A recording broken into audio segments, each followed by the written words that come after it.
ಸೋದರ ಸೋದರಿಯರೇ, ಮೂರು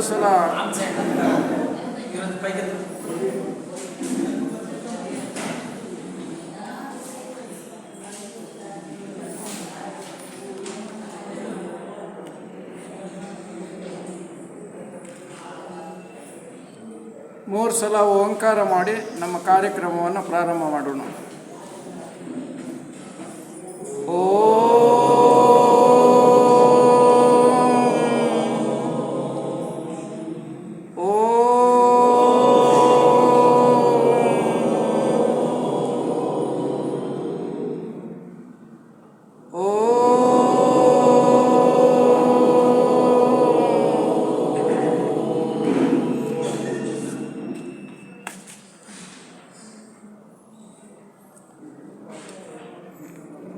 మనము ఇప్పటికప్పుడే తెలుసుకున్నట్టు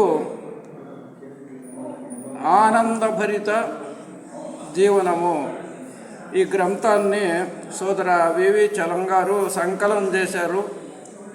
దీంట్లో మానవుడు జీవితమంతా ఆనందంగా జీవించాలంటే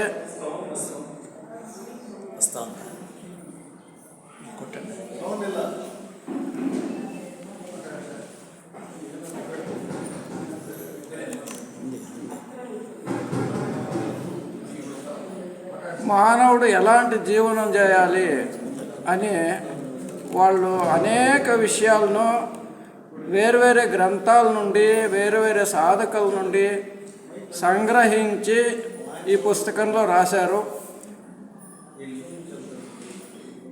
ఈ సంకలన గ్రంథంలో అతి ముఖ్యమైన విషయము మానవుడు ఆనందంగా ఎలా జీవించాలి అన్న విషయము.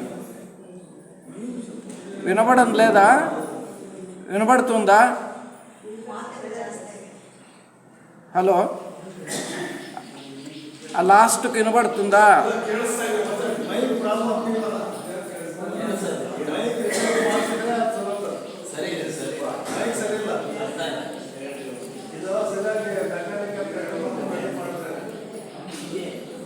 హలో,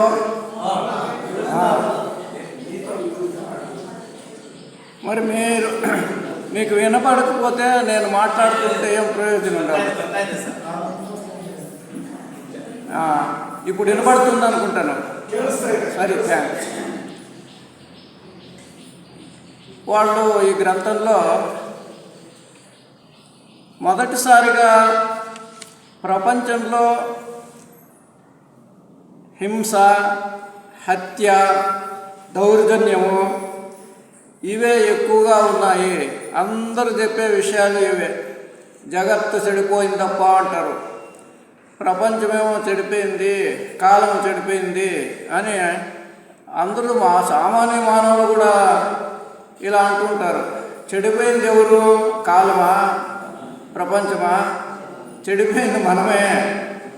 మన జీవితాన్ని మనం సరిగ్గా అర్థం చేసుకుంటూ ఉండలేదు. ఆత్మీయ అంటుంటాము, ఆ ఆత్మభావనలు మనలో లేవు. అందుకోసమే వాళ్ళు ప్రప్రథంగా మానవుడు శాంతి, సమానత్వము, సమాధానము వీటిని పొందాలంటే బ్రహ్మజ్ఞాన ఉపదేశాలను మనము అత్యావశ్యకంగా అర్థం చేసుకోవాలి అని వాళ్ళు ఈ గ్రంథంలో ప్రారంభిస్తారు.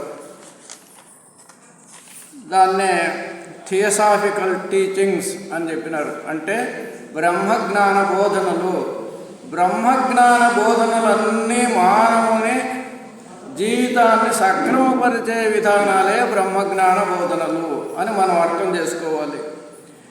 మన జీవితంలో మనకు మనశ్శాంతి కావాలి. మనము శాంతంగా ఉంటే మన చుట్టుప్రక్కల పరిసరం అంతా శాంతంగా ఉంటుంది.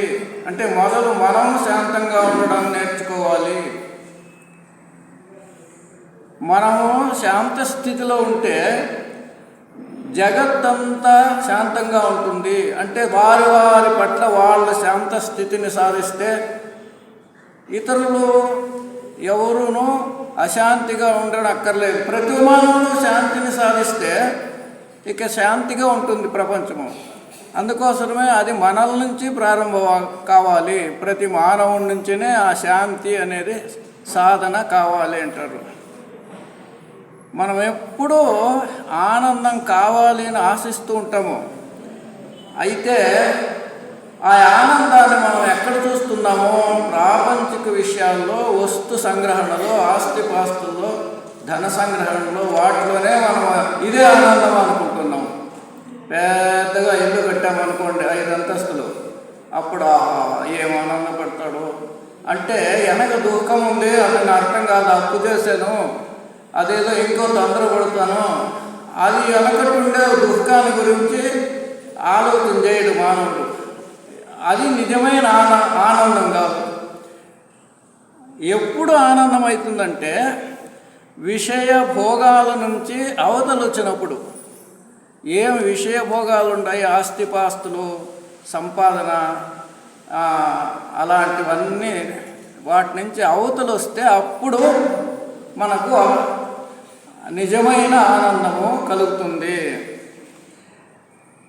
ఆశలకు అంటుకోవడమే దుఃఖము. దుఃఖం ఎప్పుడు వస్తుందప్ప మనకంటే, ఆశలు ఉంటే దుఃఖం రాదు, ఆశలే ఉంటే దుఃఖం రాదు. ఆశలకు అంటుకుంటే దుఃఖం వస్తుంది. ఇది బుద్ధుడు చెప్పిన మాట. ఆశలు ఉంటేనే దుఃఖం రాదు.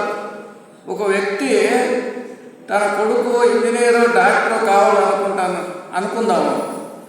అతడు డాక్టర్ అవుతాడు అంటే అతని ఆశ నెరవేరింది, అప్పుడు దుఃఖం వస్తుందా? మరి దుఃఖం ఎప్పుడు వస్తుంది? ఓ డాక్టర్ కాలేదనుకోండి, అప్పుడు దుఃఖం వస్తుంది. అంటే అతని తండ్రి ఆ ఆశకు అంటుకున్నాడు, నా కొడుకు డాక్టరే కావాలి. అట్లా అంటుకుంటేనే, ఆశలకు అంటుకున్నప్పుడు దుఃఖం వస్తుంది. ఆశలే దుఃఖం రావు. ఆశ ఉండాలి. మనం బ్రహ్మజ్ఞానాన్ని పొందాలన్నా అది కూడా ఆశే కదా, అదే తప్పు కాదు. అన్ని ఆశలకు అంటుకునేదే మమ్మల్ని దుఃఖానికి ఈడు చేస్తుంది. దాన్ని మనం గ్రహించాలి. ఇక దుఃఖం ఎట్లా వస్తుంది అనే బుద్ధుడు కొన్ని దుఃఖ విషయాలు చెప్తాడు. జననము దుఃఖము, పుట్టుడే దుఃఖము, పుట్టిన తర్వాత కష్టాలు వస్తాయి, దుఃఖం వస్తుంది. అందుకోసము మొదట పుట్టకపోకుండా ఉండేది అది మంచిది అని. ఇప్పుడు మనమంతా పుట్టినాం కదా, మనం ఎక్కడికి పోవాలంటే ఎక్కడి నుంచి వచ్చినామో అక్కడ చేరుకోవాలి. భగవంతుడి నుంచి వచ్చినామో భగవంతుడితో చేరుకోవాలి. మళ్ళీ పుట్టుకుండదు, అదే ఆనందం. ఇప్పుడు పుట్టిండేదే దుఃఖము. పుట్టిన తర్వాత జరా దుఃఖము, వయసు అయిపోతుంది, ముసిలితనం వస్తుంది, తలంతా తెల్లగైపోతుంది, ఇది దుఃఖం. వ్యాధి దుఃఖము, రోగం వస్తుంది, అది దుఃఖము. మృత్యు దుఃఖము, కడపటికి సావంటే భయము. బంధుమిత్రుల విరోధము, మా బంధువులు ఎవరో పోయారనుకోండి, వాళ్ళు పోతే మనకు దుఃఖము. అప్రియ సన్నివేశాలలో దుఃఖము, మనకు అనుకూలంగా ఉండే సన్నివేశాలు కాకపోతే అప్పుడు దుఃఖం వస్తుంది. శరీరము మరియు మనస్సు నుండి రాబోయే దుఃఖము, ఈ శరీరం నుంచి దుఃఖం వస్తుంది, మనస్సు నుంచి దుఃఖం వస్తుంది.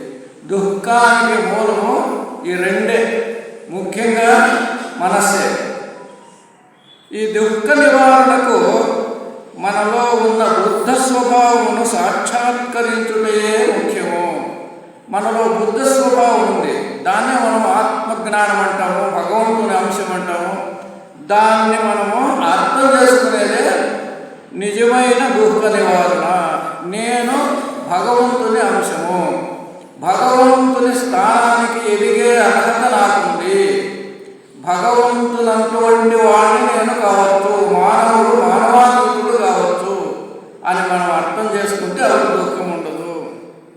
ఇది బుద్ధ తత్వము అంటారు, బుద్ధ స్వభావము అని.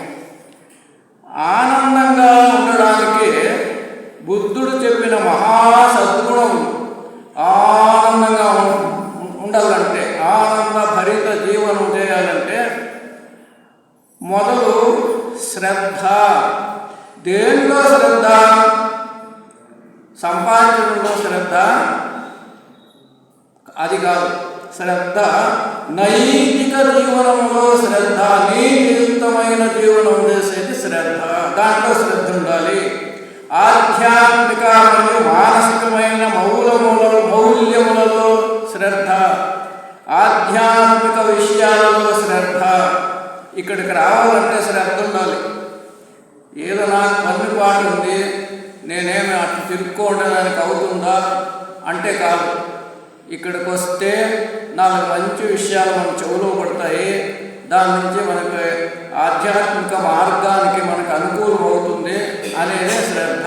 దాన్నే మనము ఆధ్యాత్మిక శ్రద్ధ అంటాం. నైతిక శ్రద్ధ అంటే నీతియుక్తంగా జీవనం చేసేది, దాంట్లో శ్రద్ధ ఉండాలి. మానసికమైన మౌల్యాలు, మన మనస్సును శ్రేష్టత తొట్టు తీసుకుపోయేది, పవిత్రమైన మనస్సును సాధించేది, దాంట్లో శ్రద్ధ. మంచి మనస్సును సాధించే దాంట్లో శ్రద్ధ ఉండాలి. మరి పంచశీలాలలో శ్రద్ధ. బుద్ధుడు పంచశీలాలు చెప్పినాడు. అహింస, హింస చేయకుండా జీవనం చేసేది, ఎవరికి హింస కాకూడదు. ఏ ప్రాణికి, పక్షికి, చెట్టుకు హింస చేయకుండా బ్రతికేది సరైన జీవనము. సత్యంగా జీవించడము. అస్థేయ అంటే దొంగలించడము. అస్థేయ అంటే ఎవరి వస్తువులను నాదిగా చేసుకునేదానికి ప్రయత్నించకుండా ఉండడము. ఏదో వేరే వస్తువు నాకొద్దు, అది కూడా వేరే వస్తువులు అంటే సామాన్యంగా మనమేమో పెద్ద టకాయితీలో ఎవరో డబ్బులు దొంగలు ఇచ్చేసి వాళ్ళు మాత్రం దొంగలు అనుకుంటాం మనం.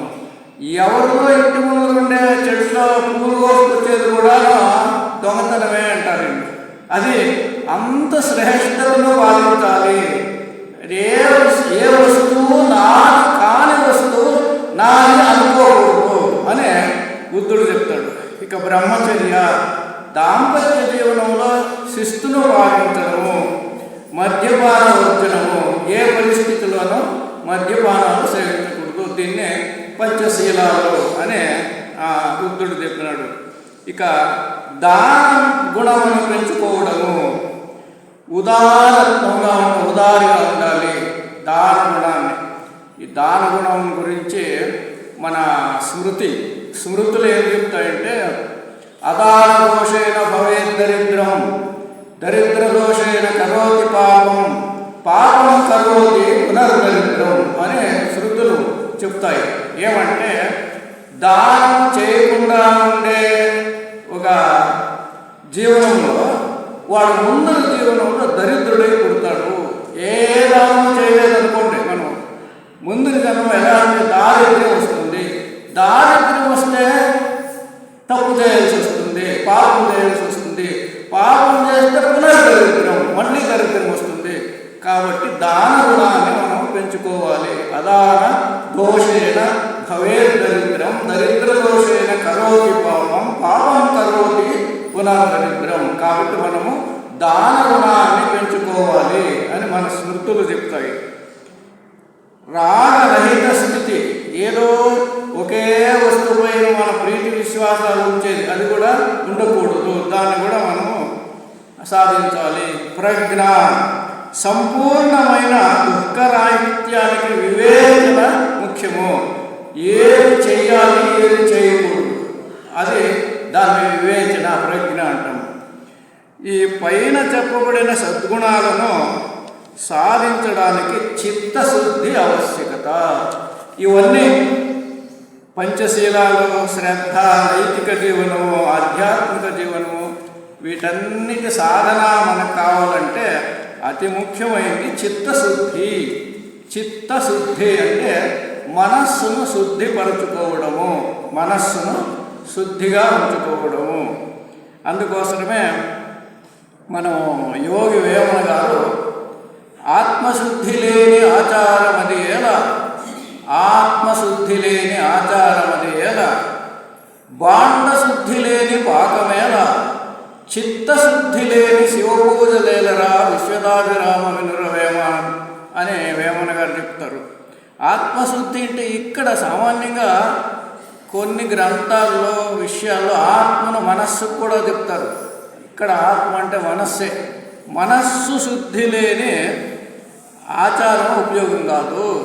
బాండ శుద్ధి లేని పాకమేళ అంటే బాండం అంటే పాత్ర శుద్ధిపరచకుండా దాంట్లో తిండి చేస్తే బాగుండదు, శుద్ధంగా ఉండదు.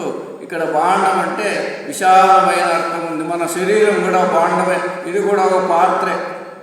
ఏ పాత్ర అంటే ఆ ఆత్మజ్ఞానాన్ని సంపాదించుకునే అథవా వండే పాత్ర. ఇది మన ఆత్మజ్ఞానాన్ని అనే దాన్ని వండే పాత్ర. ఈ పాత్ర కూడా శుద్ధంగా ఉండాలి. అంతేకాదు జగత్తంతా బ్రహ్మాండమంతా శుద్ధిగా ఉండాలి. అది మనం మనసులో ఉంచుకోవాలి. ఇక చిత్తశుద్ధి కూడా, చిత్తశుద్ధి అన్నా ఒకటే, మనశుద్ధి చిత్తశుద్ధి. అవి శివ పూజలు లేదు, ప్రయోజనం లేదు. చిత్తశుద్ధి లేకపోతే శివ పూజ చేస్తే ఉపయోగం లేదు. అక్కడ ఎవరో ఒక ఆయన పురోహితుడు పూజ చేస్తూ ఉన్నాడంట. పూజ చేస్తూ ఉంటే ఎవరో వచ్చి ఆయన స్నేహితుడు ఆయన కూతురు హాల్లో కూర్చోంది. ఏమ్మా మీ నాన్న ఎక్కడ పోయినారు అంటే ఆమె అంటుందంట, మా నాన్న చెప్పుల అంగడి దగ్గర ఉన్నాడు అని. ఆయన వింటున్నాడు తండ్రి. ఆయన వెళ్ళిపోయినాడు స్నేహితుడు. ఆయన వచ్చి, ఏమ్మా నేను ఇక్కడే ఉన్నాను కదా, పూజ చేస్తున్నాను, నువ్వెందుకు అబద్ధం చెప్పినావే? అబద్ధం కాదు నాయన, నిజంగా నీ మనస్సు ఆ చెప్పుల అంగడి రిపేరింగ్ ఉంది కదా, ఆ చెప్పులేమో ఆయన ఆలోచన చేస్తూ ఉన్నాయి, అందుకోసం నేను నిజమైన విషయం చెప్పినాను. అంటే మన మనస్సు దేవుని దగ్గర ఉంటుంది, దేవస్థానంలో ఉంటుంది, దేవుని ముందర ఉంటుంది. అయితే మన మనస్సు ఇంకెక్కడో యోచన చేస్తూ ఉంటుంది. అట్లా శుద్ధి లేని మనస్సు నుంచి దైవ పూజలు ఉపయోగం లేదు అని ఆయన అంటాడు వేమన. ఇక్కడ మనస్సు అంటే చిత్తమే, బాండము పాత్ర, ఈ రెండును శరీరము మనస్సు రెండు శుద్ధంగా ఉండాలి. మనస్సు చంచల స్వభావం గలది, ఇంద్రియముల రాదు. మనస్సు ఇంద్రియాలకంతా రాదంట. నేను ఎట్లా చెప్తే అలా వినాలి, ఇంద్రియాలు ఉంటుందంట మనస్సు. అందువల్ల మన జీవనము సుఖశాంతులతో సాగాలంటే మొదట మన మనస్సును నిగ్రహించాలి. మనస్సును గురించి 10 మకారాలు చెప్పినారు తెలిసిన వారు. 10 మకారాలు, మా నుంచి ప్రారంభమవుతుంది. అది మనస్సు ఎంత చంచలమైందంటే, మనో మధుకరో మేఘో మానిని మదనో మరుత్ మా మధో మత్కటో మత్స్య మకార దశ సంచల అని చెప్పినారు. అంటే మనస్సు ఎలాంటి తప్ప అంటే, మనస్సు తేనెటీగ లాంటిది. తేనెటీగ అంటే తేనీగ అంటాం కదా, జేను నూనె. అదేం చేస్తుంటుంది? స్థిరంగా ఉంటుందా? ఆ పువ్వు నుంచి ఈ పువ్వు, ఈ పువ్వు నుంచి ఇంకో పువ్వు తిరుగుతూ ఉంటుంది. పోనీ ఆ గూడులో ఉన్నప్పుడైనా ఒకటి స్థిరంగా ఉంటుందా? తేనె గూడు చూసినాం మనమంతా, అది కదులుతూ ఉంటుంది తేనెటీగ. మన మనస్సు కూడా అలాంటిదే.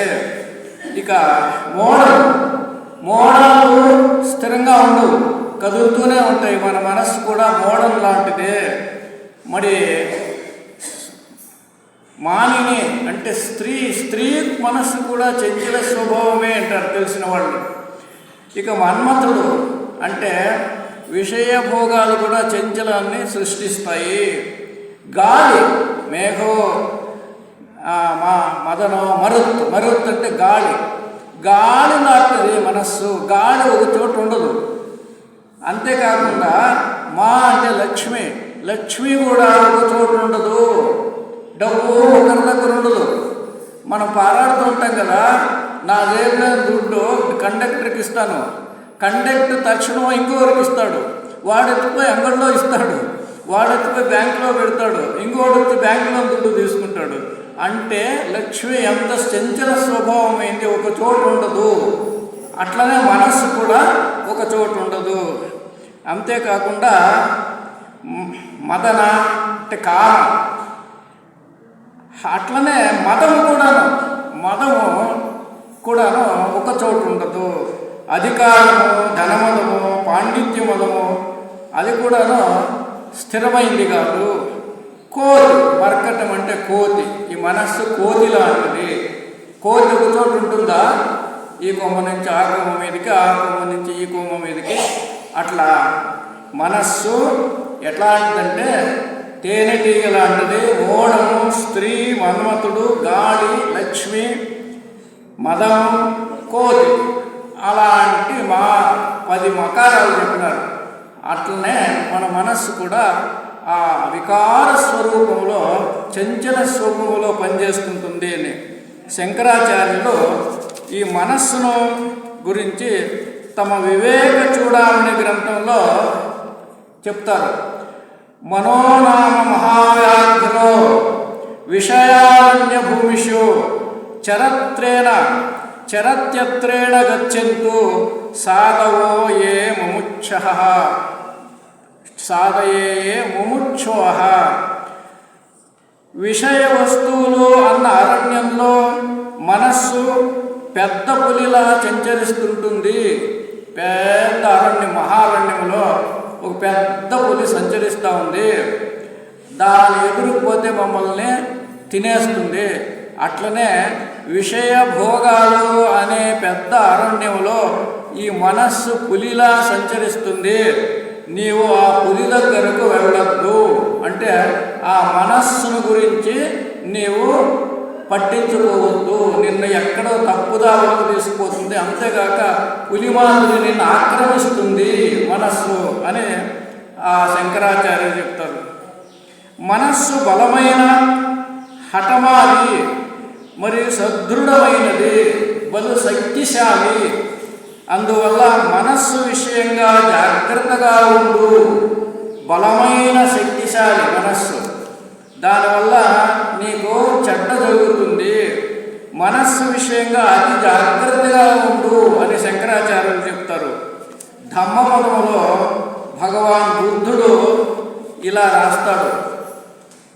ఏ ఒక్కడు రణరంగంలో 1000 సార్లు 1000 సైనికులను ఓడించగలడో అతని గెలుపు కంటే ఎవరు తనను తాను గెలుచునో ఆ గెలుపు నిజమైన గెలుపు అని బుద్ధుడు ధమ్మపదము అనే గ్రంథం ఉంది. ధర్మాల గురించి రాసిన గ్రంథం అది.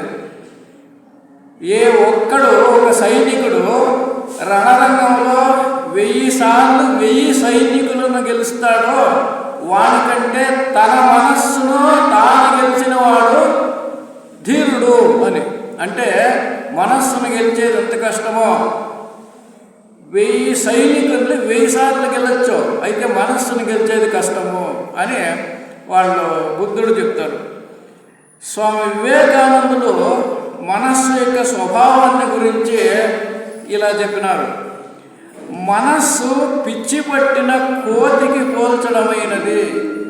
కోతి మొదలే దానికి పిచ్చి పట్టింది. ఎవరో ఆ కోతి కళ్ళు త్రాగించారు. వివేకానందుడు ఇట్లా చెప్తారు. కోతి దానికి పిచ్చి వచ్చింది, దానికి ఎవరు కళ్ళు తాగించినారు. అంతేకాదు దానికి ఒక తేలు ఉంటుంది. అంటే అది ఏ స్థితిలో ఉంటుంది? కోతి మొదలే దానికి పిచ్చెక్కింది, కళ్ళు తాగించినారు, తేలు పుట్టింది. అది ఏ స్థితిలో ఉంటుందో మన మనస్సు ఆ స్థితిలో ఉంటుంది అని వివేకానందులు చెప్తారు. కాబట్టి ఆశను కళ్ళును త్రాగి మనస్సు మన మానవుడు ఎట్లా పనిచేస్తాడంటే ఆశ అను కళ్ళును త్రాగి తన చపలత్వాన్ని హెచ్చించుకుంటాడు. మనస్సు ఆశ అనే కళ్ళును త్రాగి తన చపలత్వాన్ని హెచ్చించుకుంటాడు. ఈర్ష్య అనే తేలు దాన్ని కుట్టుతుంది మనస్సును. ఈర్ష్య అంటే ద్వేషము దాన్ని మనస్సును తేలుకుట్టిన మాత్రానికి ఆ స్థితికి తెలుస్తుంది. కడపటికి అహంకారము అను దైవము దాన్ని ఆక్రమిస్తుంది. అహంకారం దైవం పడుతుందంట. ఎవరికి? ఈ మనస్సుకు. మొదలే కోతి దాని కళ్ళు తాగించారు, దానికి తేలు కుట్టింది, అది తక్కతగా ఆడుతుంది. అక్కడ మనస్సే ఆశ అనే కళ్ళు తాగుతుంది, మళ్ళీ దానికి ద్వేషము చేరుకుంటుంది. అటు తరువాత అహంకారం అనే దైవం పడుతుంది. ఆ మనస్సు ఎలాంటి స్థితిలో ఉంటుందో మన మనస్సు ఆ స్థితిలో ఉంటుంది అంటారు. మనస్సును గురించి దాసులు కూడా ఇట్లా చెప్తారు. మనసును మర్కటమును ఎదురించలేడు దేవుడా, దేవుడా ఈ మనస్సు అనే కోతిని నేను ఎదిరించలేను అని దాసులు అంటారు. ఇక ఇంకోరు చెప్తారు, కుక్క తోకకు దెబ్బ కట్టినట్టే. కుక్క తోక అట్లా ఉంటుంది, దానికి దెబ్బ కడితే ఎదురు దెబ్బ కట్టేస్తే ఎంతసేపు ఉంటుంది, అది ఇప్పిన తర్వాత మళ్ళీ ఇట్లా అయిపోతుంది. అట్లాంటి మనస్సు అంటే ఎన్ని శాస్త్రాలు చెప్పినా వేదాలు చెప్పినా ఇట్లాంటి సందర్భాల్లో విన్నా మన మనస్సు అంత సులభంగా సరిపోదు అని. మనస్సుకు నానా గుణ విశేషాలు ఉన్నాయి. ఏమో నానా విశేషాలంటే చంచలము, మనస్సు చంచలం, అందుకోసమే కోతి లాంటిది అని చెప్పిండేది. చెడ్డతనం ఉంది, బంధకం ఉంది, బంధించబడుతుంది. అదమ్యము, మనస్సు అదమ్యము. అదమ్యము అంటే గెలువలేనిది, మనస్సును గెలిచేకి కష్టము. విషయాభిముఖమైనది, విషయ భోగానికి లోనవుతుంది మనస్సు. అజ్ఞానమునకు కట్టుబడుతుంది, అజ్ఞానమే సుఖం అనిపిస్తుంది మనస్సుకు. ఇక అహంకార పీడితమైనది, అహంకారం ఎక్కువ మనస్సుకు, అహంకారము పీడిస్తుంది. భయము, సంశయము ఆశల మూలము, ఆశలకు భయము మూలము, మరి సంశయం కూడా మూలమే. ఇలాంటి మనస్సును నిగ్రహించుట కష్టము. ఇలాంటి మనస్సును శుద్ధీకరించి దానికి సాధకులు ఋషులు ఎన్నో ఉపాయాలు సూచించారు. మరి ఇట్లా ఉండేదేనా? కోతిలాగా, తేనెటీగలాగా, మేఘంలాగా, అథవా ఏదో పులిలాగా అంటే జీవనం చేస్తూ ఉండేదేనా? అనేక సాధకులు ఋషిమునులు ఈ మనస్సును ఎలా నిగ్రహించాలో బాగా మనకు అనేక గ్రంథాల్లో వాళ్ళ ఉపన్యాసాల మూలకంగా మనకు చెప్పినారు. దీనికి మొదటైనది ధ్యానము. ధ్యానాన్ని పాటించడము, అనుసరించడము మనస్సును నిగ్రహించేకి అత్యంత ముఖ్యమైన సాధనము. ఇక జపము. జపం అంటే ఏదో విషయాన్ని గురించే చింతన చేసేది. కొందరు జపమాలను పట్టుకొని 108 సార్లు ఇట్లా అంటూ ఉంటారు. అంటే మన మనస్సును ఆ నిర్దిష్టమైన వస్తువు పైన బాగా ధారణ చేసేది, దాన్ని జపం అంటాము. ప్రార్థన చేసేది. భగవంతుని గురించి ఎన్నో పాటలు, పద్యాలు రాసినారు, మరి ఇంకా శ్లోకాలు రాసినారు కవులు. అవన్నీ మనం అప్పుడప్పుడు చెప్పుకుంటూ ఉండడం ప్రార్థన. భక్తిగా ఉండడము. భక్తిని గురించి భక్తి 9 విధానాలు ఉన్నాయి అంటారు. నారద భక్తి సూత్రాల్లో చెప్పినారు. అంతేకాకుండా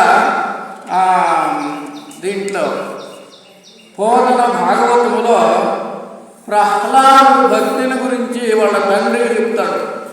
భక్తి అంటుంటావు కదా, ఏ నాయన భక్తి అంటే అనే హిరణ్యకశిపుడు అడిగితే, నాయన భక్తి 9 రీతుల్లో ఉంటుంది.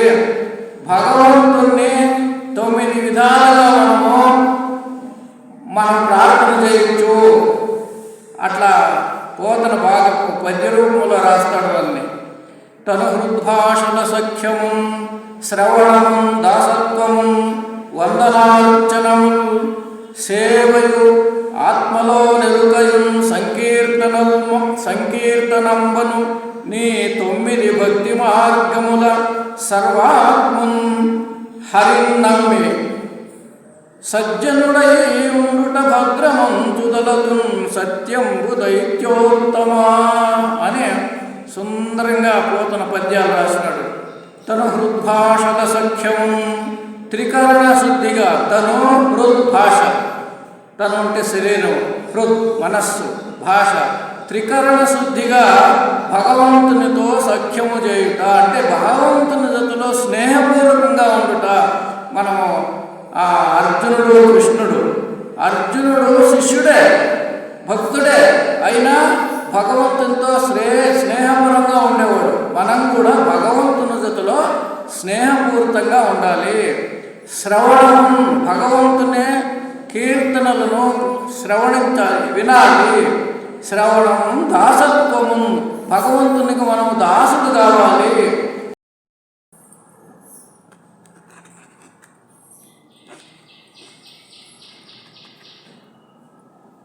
యోగాసనాలు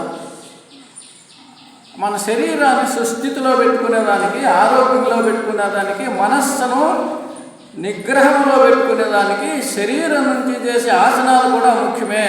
ముఖ్యంగా పద్మాసనం వేసుకొని కొంచెం కూర్చొని భగవంతుని ధ్యానం చేస్తే అది కూడా యోగ మార్గానికి మనకు సహాయపడుతుంది.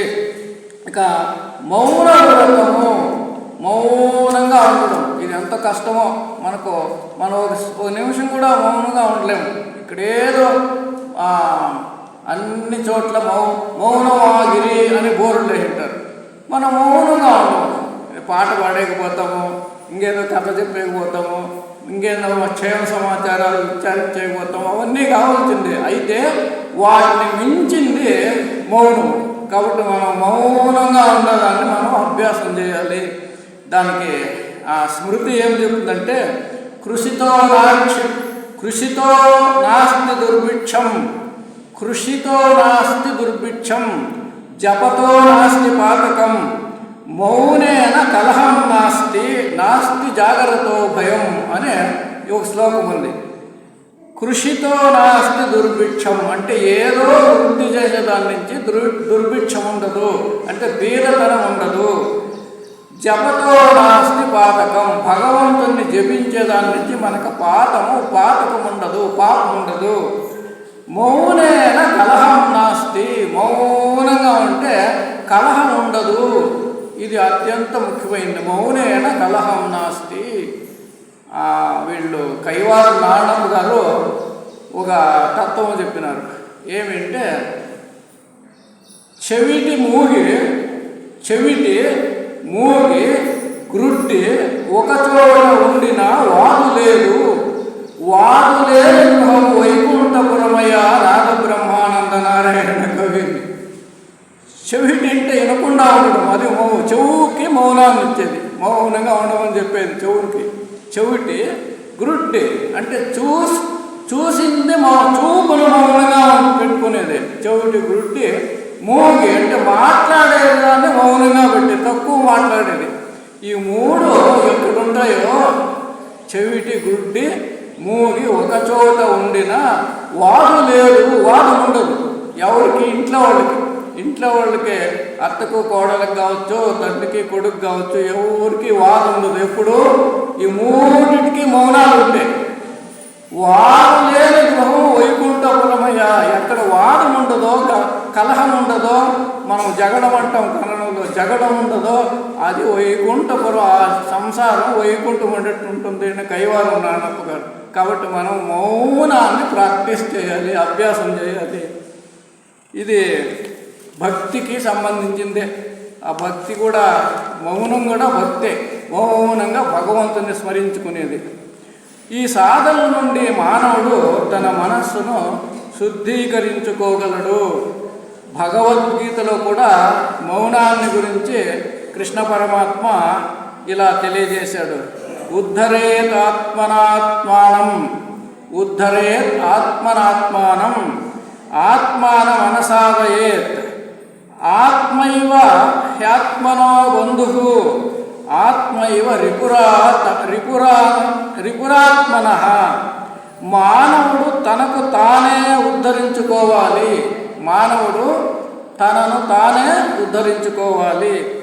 తానే తన అధోగతికి కారణ కాగలడు. తనకు తానే బంధువు, తనకు తానే శత్రువు. కృష్ణుడు ఇట్లు చెప్తాడు, చూడప్ప, నీ ఆత్మనే ఉద్ధరించుకుంటే, నీ మనస్సును పరిశుద్ధి చేసుకుంటే ఆ మనస్సే నిన్ను ఉద్ధరిస్తుంది. నీకు ఆ మనస్సే బంధువు.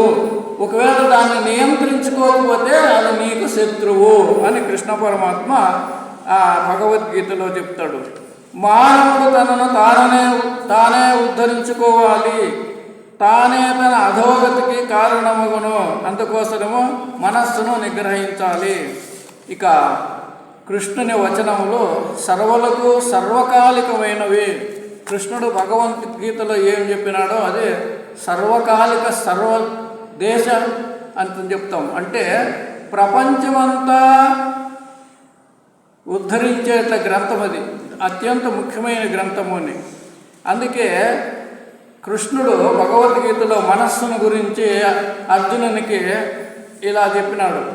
అసంశయం మహాబాహో మనో దుర్నిగ్రహం చలం అభ్యాసేన తు కౌంతేయ వైరాగ్యేణ చ గృహ్యతే.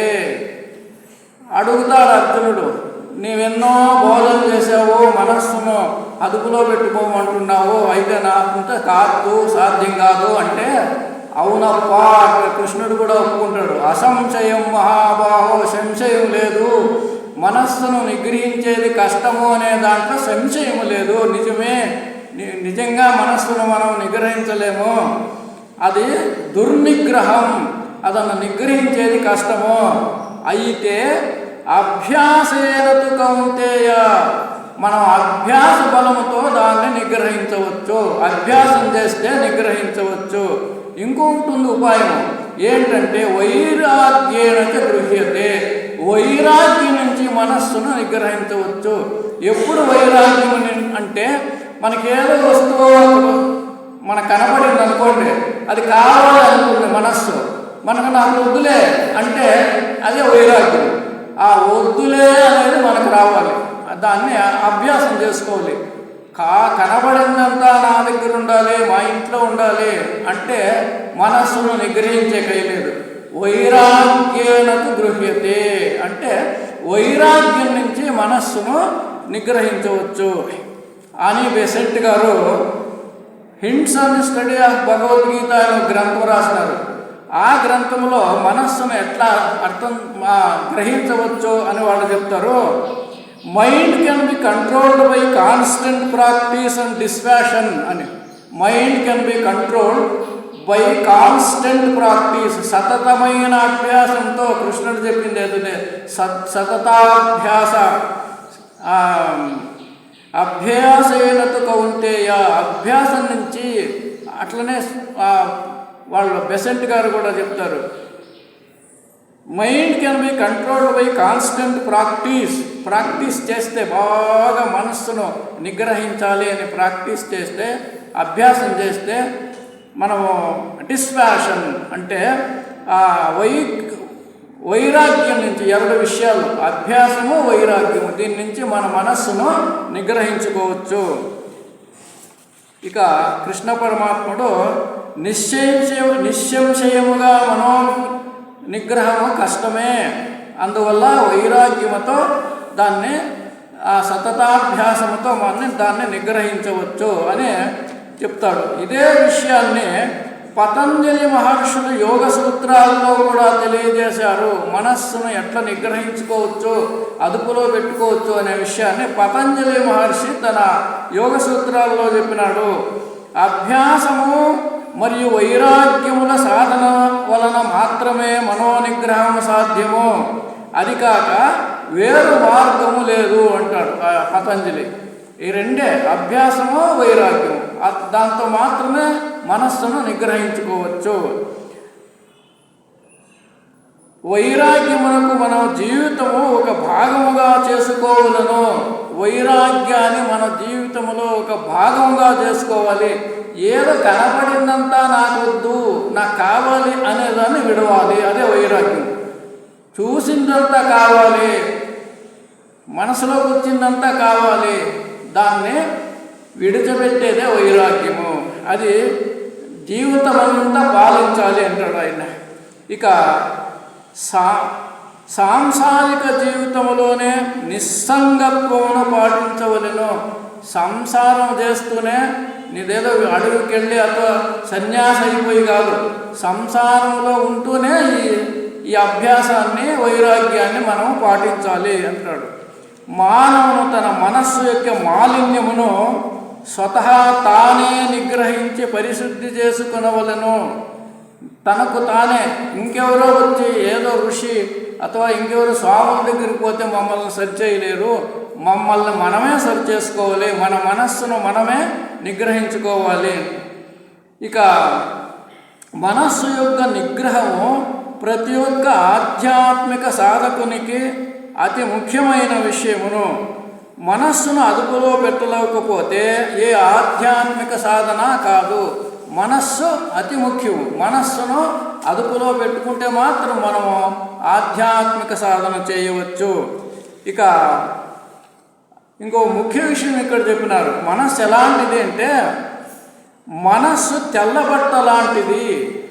తెల్లబట్ట, తెల్లగా శుద్ధంగా ఉంది, దాన్ని ఎరుపు రంగులో అద్దితే ఎరుపు అవుతుంది.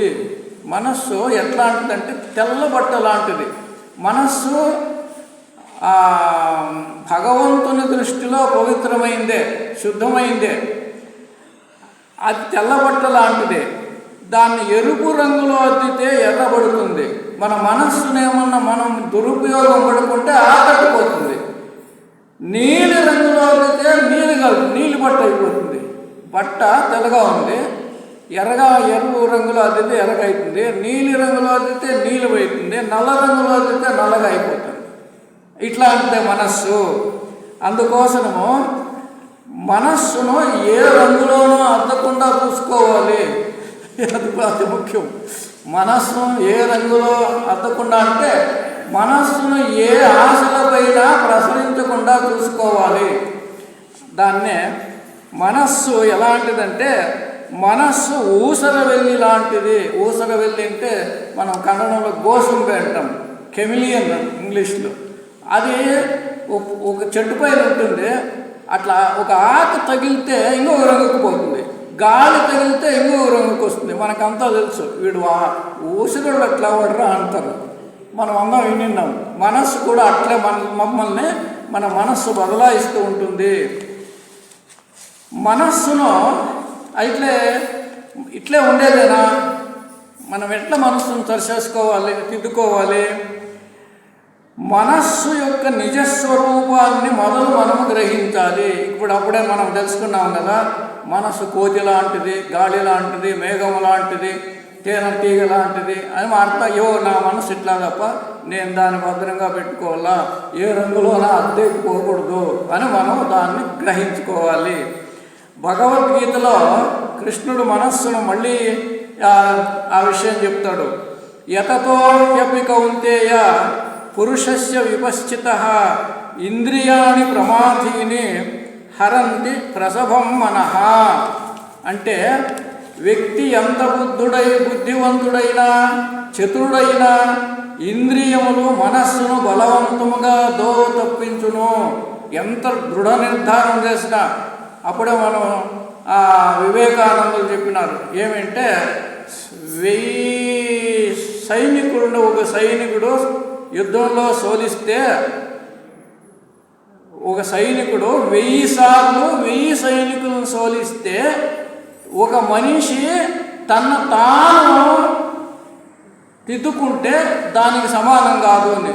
అంటే మనం మమ్మల్ని తిద్దుకునేది అంత కష్టము అని. అట్లనే ఈ ఇంద్రియాలకు అతీతమైన ఈ మనస్సును మనము గ్రహించుకోవాలి, దాన్ని అతీతం చేసుకోవాలి. ఎందుకనగా చంచల స్వభావం ఉన్న ఇంద్రియములను ఏ మనసు అనుసరించనో అది అలాంటి వ్యక్తి ప్రజ్ఞను సముద్రంలో ఉన్న పడవను బలమైన గాలి కొట్టుకుపోవునట్టు తప్పుదో ఉరుకు తీసుకుపోవును. దీన్ని ఇంకో ఉదాహరణ చెప్తారు. మనస్సు ఎట్లాంటిదంటే సముద్రంలో పోతూ ఉండే పడవ లాంటిది. ఆ గాలి ఎక్కడ కొడితే తోసిపోతే అక్కడ వెళ్ళిపోతుంది పడవ. అట్లా మనస్సు కూడా మన మనస్సు ప్రాపంచిక విషయాలతో కొట్టుకుపోతుంది. కాబట్టి మనస్సును ఎవరు తన నియంత్రణలో పెట్టుకోలేకపోదురో వారికి మనశ్శాంతి ఉండదు. మనస్సును నియంత్రణలో పెట్టుకోకపోతే మనస్సు శాంతి ఉండదు. అందువల్ల మనస్సు పరిశుద్ధి అయినంత దానిని నిగ్రహించుట సులభము. కొంచెం కొంచెంగానే పరిశుద్ధం చేసుకోవాలి. దాన్నే అభ్యాసము అని ఉండేది. అభ్యాసేనతో కౌంతేయ అని కృష్ణుడు చెప్పిండేది. అభ్యాసం నుంచి మనస్సును తిద్దుకుంటూ పోవాలి. ఇక మనస్సును నీతి తట్టు తీసుకుపోవాలి. మనస్సుకు నీతి బోధ చేయాలి అంటారు. నీతి బోధ, మనస్సుకు నీతిని బోధించాలి. మరి నీతి అంటే ఏమి? నీతి అంటూ ఉంటాము, వీడికి ఏం నీతి లేదురా, వాడు ఎంత నీతి పరుడప్ప, రెండు ఉపయోగిస్తాము అంటే ఏమది మనం నీతి అంటే మనం ఎట్లా తెలుసుకోవాలి? దాన్ని ఇంగ్లీష్లో బాగా చెప్పినారు. వాట్ ఈజ్ మొరాలిటీ అంటే eradication of animal tendency in human beings ఈ మొరాలిటీ అని. Eradication of animal tendency in human beings is morality అంటే మానవులలో ఉండబడినటువంటి పశుత్వాన్ని నిర్మూలన చేయుటయే నీతి. మనలో పశుత్వం ఉంది. ఎందుకు? మనం వచ్చిండేదే పశువుల నుంచి.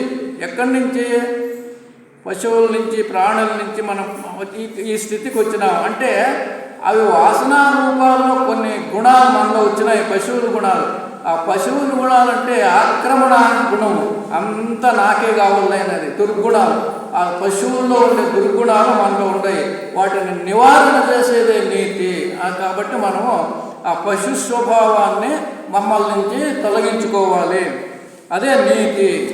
అందువల్ల మనోనిగ్రహమునకు అడిపాయం వంటి సూత్రాలు చెప్పినారు.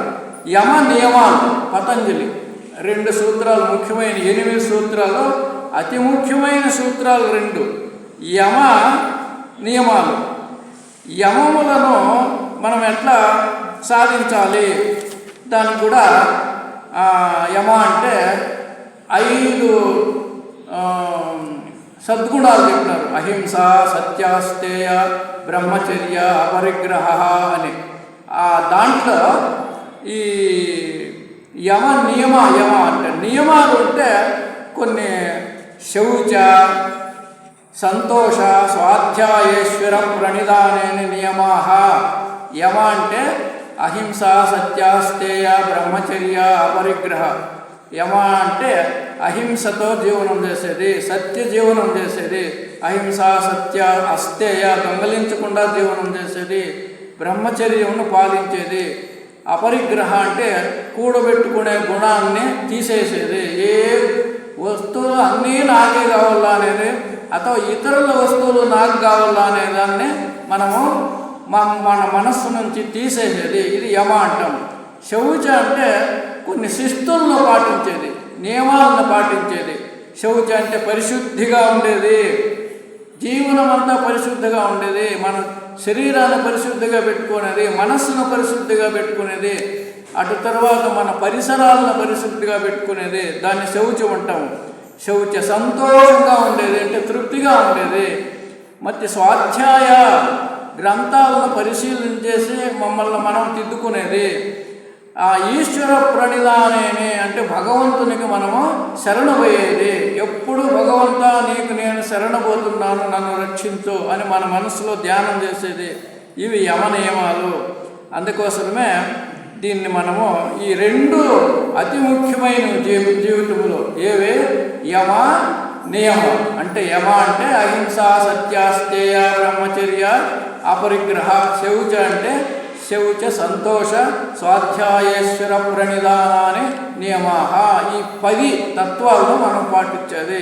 మొదటి 5 నీతిని బోధిస్తే రెండవది నీతిని శిస్తును బోధిస్తుంది. అందుకోసమే ఆ ఐకే తైమినే వాళ్ళు రాసిండే సైన్స్ ఆఫ్ యోగా గ్రంథంలో యమ నియమాలను గురించి, విశిష్టతను గురించి ఇట్లా చెప్తారు.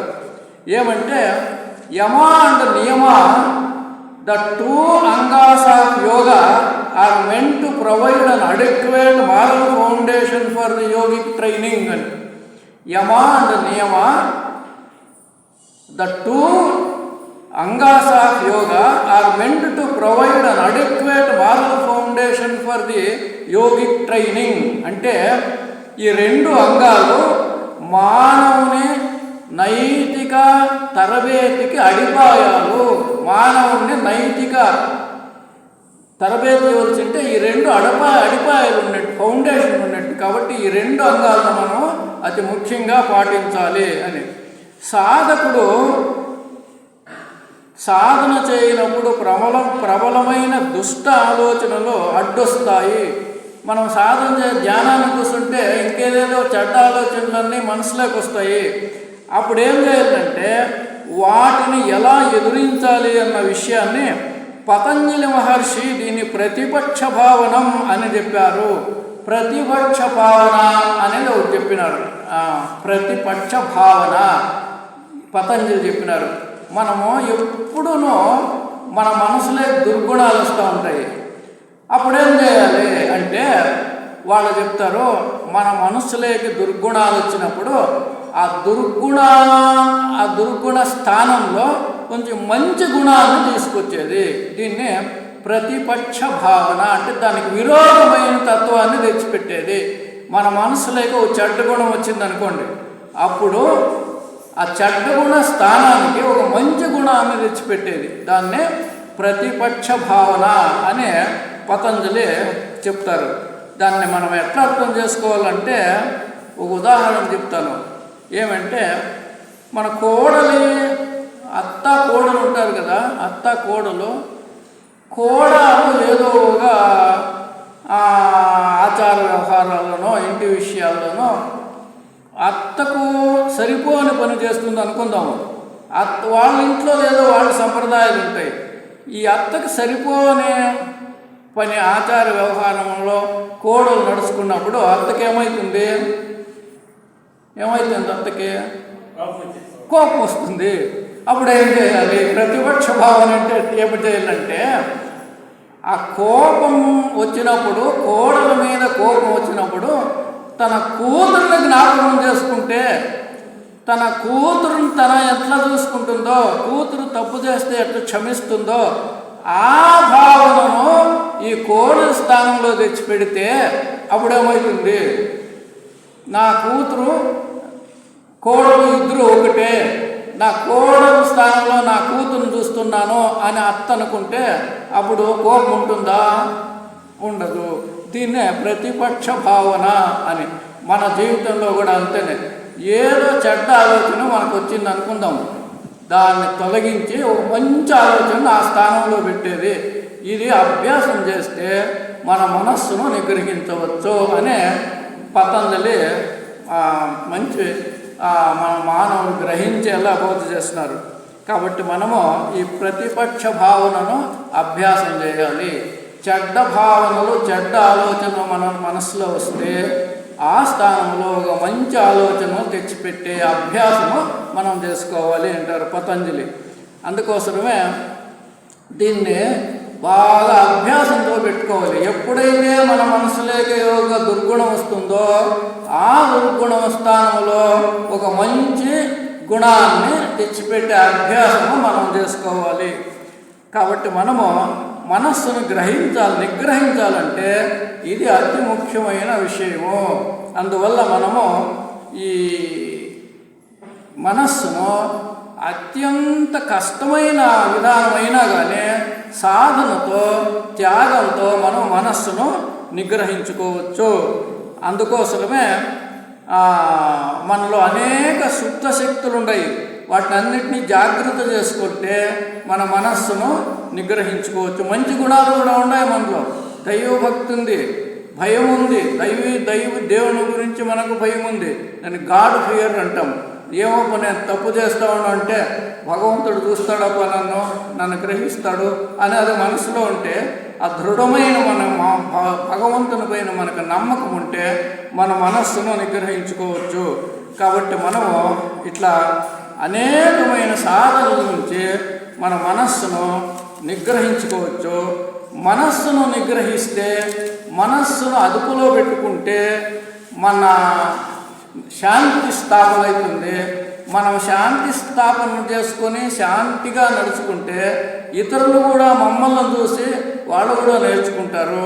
ఇడీ సమాజంలో శాంతి స్థాపన అవుతుంది. దీనికంత మూలం మన మనస్సే. మనస్సును అధోస్థితి నుంచి ఊర్ధ్వస్థితికి తీసుకుపోవాలి. ఇది ముఖ్యమైనది. మనస్సునే తీసేసేకి సాధ్యం కాదు.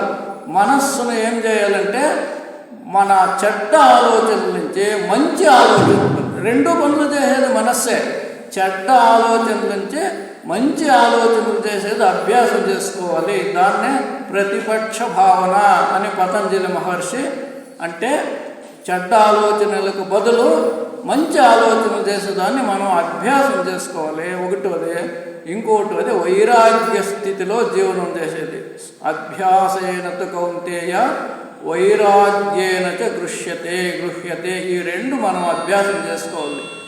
కాన్స్టెంట్ ప్రాక్టీస్ అండ్ డిస్పాషన్ అని ఆని బెసెంట్ గారు చెప్పినారు. కాన్స్టెంట్ ప్రాక్టీస్, సతతాభ్యాసం చేయాల. రెండవది వైరాగ్యాన్ని పాటించాలి. ఈ రెండు చేస్తే మనము మనస్సును మన అద్దులో పెట్టుకొని మనం ఆనందభరితమైన జీవనాన్ని నడపచ్చు అని చెబుతూ నాకు ఈ అవకాశాన్ని ఇచ్చినందుకు, ఇక్కడ కార్యకర్తలకు విన్నందుకు మీకు అందరికీ నమస్కరిస్తూ నా మాటల నుంచి విరమించుకుంటున్నాను. ఓం శాంతి.